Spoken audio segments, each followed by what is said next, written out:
நாயுடு பேசுகிறேன். மனுஷன் உங்களுக்கெல்லாம் எல்லாம் தெரியும். சயின்ஸு, பயாலஜியில் சொல்லி கொடுத்துருப்பாங்க.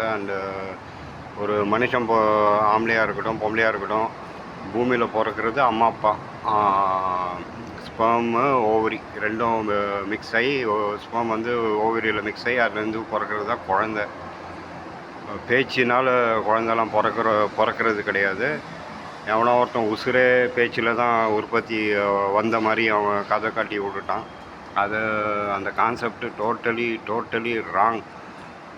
பேச்சிலேருந்து யாரும் பிறக்கிறதும் இல்லை, உசுரும் வந்தது கிடையாது. ஒரு ஆம்பளை பொம்பளை, மேலுடைய ஸ்பெர்மு ஃபீமேலுடைய ஓவரியில் மிக்ஸ் ஆகி அதுலேருந்து வர்றது தான் குழந்த. அப்படி தான் உசுறு பிறக்குது பூமியில்.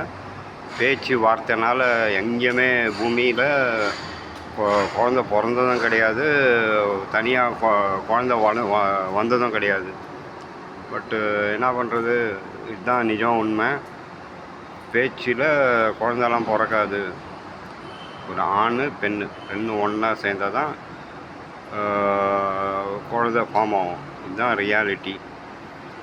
பட்டு சயின்ஸு, பயாலஜியில் நமக்கு சொல்லி கொடுத்துருக்காங்க அண்டு படிச்சுருக்கோம். ஒரு ஆம்பளை பொம்பளை ஒன்றா சேர்ந்து அதில் பொம்பளையுடைய ஓவரியில் ஆம்பளுடைய ஸ்பெர்ம் மிக்ஸ் ஆனால் தான் குழந்த பிறக்கும். இதுதான் நிஜம். பட் பேச்சினால் குழந்தெல்லாம் பிறக்காது. பேச்சினால் குழந்த உசுறு சிருஷ்டி ஆனதே கிடையாது. ஒரு ஆம்பளை பொம்பளை ஒன்றா சேர்ந்து அதுலேருந்து வர்றது தான் குழந்த. உசுறு அப்படி தான் உற்பத்தி ஆகும். பேச்சினால் நான் பேசுகிறனால குழந்த பிறக்காது. இந்த பூமியில் பேச்சினால் உசுருங்க உற்பத்தி ஆனது கிடையாது, குழந்தைங்க பிறந்ததும் கிடையாது. பட்டு இதுதான் ரியாலிட்டி. ஓகே ஃப்ரெண்ட்ஸ், பாய்.